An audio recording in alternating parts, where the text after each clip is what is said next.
Hey guys, स्वागत है आप सबका एक बार फिर से आपके अपनी कहानीकार में। तो आज हम बात करने जा रहे हैं कि अगला आयरन मैन कौन होगा इन एमसीयू, यानी कि आने वाली मूवीज में आयरन मैन की लेगेसी को कौन कंटिन्यू कर सकता है। बट उससे पहले अगर आप हमारे चैनल पर नए हैं, पहली बार आए हैं, तो हमारे चैनल को सब्सक्राइब कीजिए और बेल आइकन दबाना ना भूलना, ताकि हर नई वीडियो की नोटिफिकेशन आपको मिलती रहे।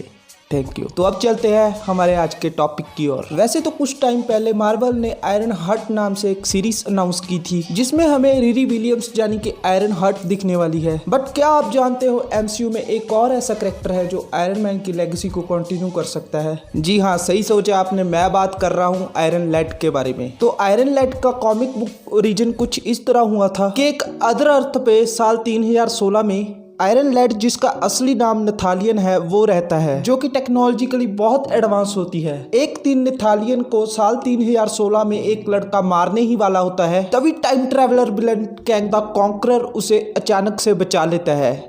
ऐसा वो इसलिए करता है क्योंकि नथालियन कैंग का पास्ट सेल्फ होता है, और तब कैंग नथालियन को अपना one of the most advance suit देता है। 3016 में भी कैंग फ्यूचर से आया होता है। आप सोच ही सकते हैं कि वो सूट कितना एडवांस होगा। और तब कैंग नथालियन को फ्यूचर दिखाता है और उसे बताता है कि वो भविष्य में कितना बड़ा टाइम ट्रैवलिंग कॉन्करर बनने वाला है। और जब नथालियन अपना फ्यूचर देखता है तो वो अपने फ्यूचर में होने वाले खून खराबे से इतना डर जाता है, जिसके रिस्पॉन्स में जो सूट कैंग ने नथालियन को दिया था वो कैंग पर ही हमला कर देता है। जिसके बाद नथालियन एवेंजर्स के बारे में सोच रहा होता है, और वो सूट इतना एडवांस होता है कि नथालियन के सोचने से ही वो सूट उसे टाइम ट्रैवल कराकर एवेंजर्स की प्रेजेंट टाइमलाइन में भेज देता है। और प्रेजेंट टाइमलाइन में आकर नथालियन एवेंजर से कांटेक्ट करने की कोशिश करता है, पर उसका एवेंजर से कांटेक्ट नहीं हो पाता। और उसके बाद नथालियन स्टार्क इंडस्ट्री में जाता है। वहां पर उसे विजन की डेड बॉडी मिलती है, जिसके बाद वो वहां से सारा डेटा डाउनलोड करता है।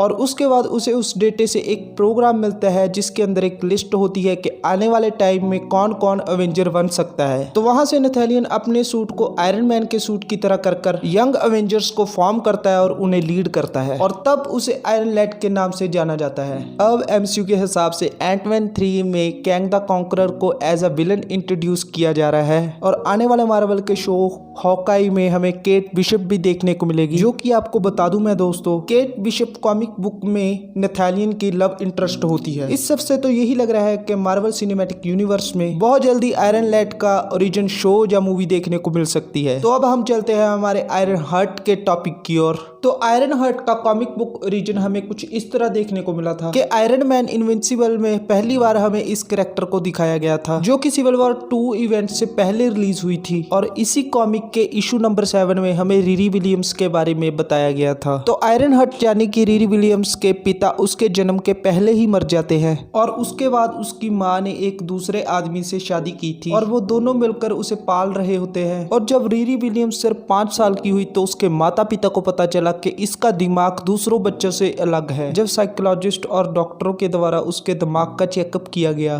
तो ये बात सामने आई कि इसका दिमाग दूसरों के मुकाबले में बहुत ज्यादा शक्तिशाली है, और उसके आईक्यू लेवल किसी नॉर्मल ह्यूमन बीइंग के मुकाबले में बहुत ज़्यादा है, इवन के आइंस्टाइन से भी ज़्यादा। और उसने उस टाइम पे कुछ ऐसे इन्वेंशंस किए थे जो कि बच्चों के लिए इम्पॉसिबल होते हैं, पर उसने करके दिखाया था। 11 साल की उम्र में ही उसका एडमिशन MIT में हो गया, क्योंकि वो छोटी सी उम्र में ही ऐसे ऐसे प्रॉब्लम सॉल्व कर देती थी जो बड़े अडल्ट टीचर भी नहीं कर पाते थे। उनके लिए भी जो प्रॉब्लम सॉल्व करनी इम्पॉसिबल थी, वो रिरी विलियम्स के बाएं हाथ का खेल था। इसीलिए उसकी ब्रेन की पावर देखकर उसका एडमिशन MIT में किया गया, और ऐसे ही सब कुछ अच्छा चल रहा होता है। लेकिन एक दिन बीच में उसे ऐसी खबर मिलती है जिसने उसको बुरी तरह हिला कर रख दिया था कि उसके स्टेप डैड और उसकी फ्रेंड की गोली मारकर हत्या कर दी गई। इस हादसे ने उसे बुरी तरह हिला कर रख दिया, लेकिन कुछ समय बीतने के बाद वो रिकवर हो जाती है, और रिकवर होते ही उसके मन में एक बात अटक जाती है कि वो अगली आयरन मैन बनेगी। और फिर वो काम पर लग जाती है, और उसने अपना एक सूट बनाना स्टार्ट कर दिया होता है, और वो एक ऐसा सूट बना रही होती है जो कि एग्जैक्ट आयरन मैन के सूट जैसा होता है और उस सूट के बॉडी पार्ट वो अपने MIT कैंपस से चोरी किया करती थी। और जैसे ही उसने अपना सूट बनाकर तैयार कर लिया वैसे ही उसने अपनी एक फ्रेंड को बुलाया वो सूट दिखाने को, और उसकी वो फ्रेंड उस सूट को देखकर शॉक्ड हो जाती है कि ये तुमने क्या बना दिया। और ये बातें चल रही होती हैं कि इतने में ही उसके गेट पर एक नॉक होता है और बाहर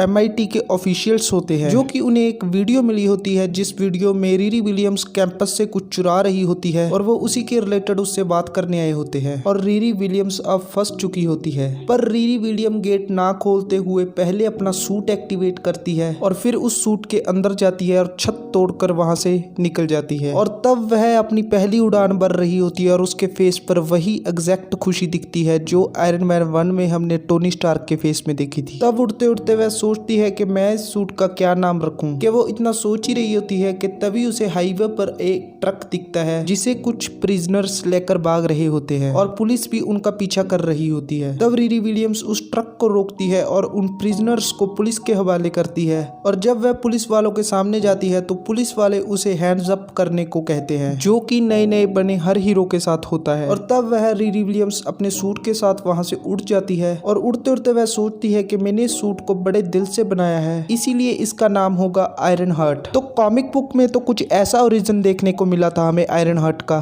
तो अब बात करते हैं MCU की। आयरन मैन 3 में जब टोनी अपने आर्मर्स को सेल्फ डिस्ट्रक्शन की कमांड देता है तो हो सकता है उन आर्मर्स में कुछ आर्मर्स के बॉडी पार्ट्स बच गए हों और वो रीरी विलियम के हाथ लग जाए और उन बॉडी पार्ट से वो अपना आयरन हार्ट सूट बना सकती है। और सिविल वॉर में टोनी हमें MIT के स्टूडेंट्स को चैरिटी करता दिखाया गया था, हो सकता है उन स्टूडेंट्स में ही एक रीरी विलियम हो, जहाँ हो सकता है सिविल वॉर के टाइम वो अपना सूट बना चुकी हो। तो ये तो अब हमें मार्वल के आने वाले शो में ही देखने को मिलेगा। आपको क्या लगता है प्लीज अपनी राय कमेंट सेक्शन में दें। And Falcon and the Winter Soldier के एपिसोड 5 का ब्रेकडाउन देखने के लिए हमारा चैनल सब्सक्राइब कीजिए। And thank you for the watching our videos.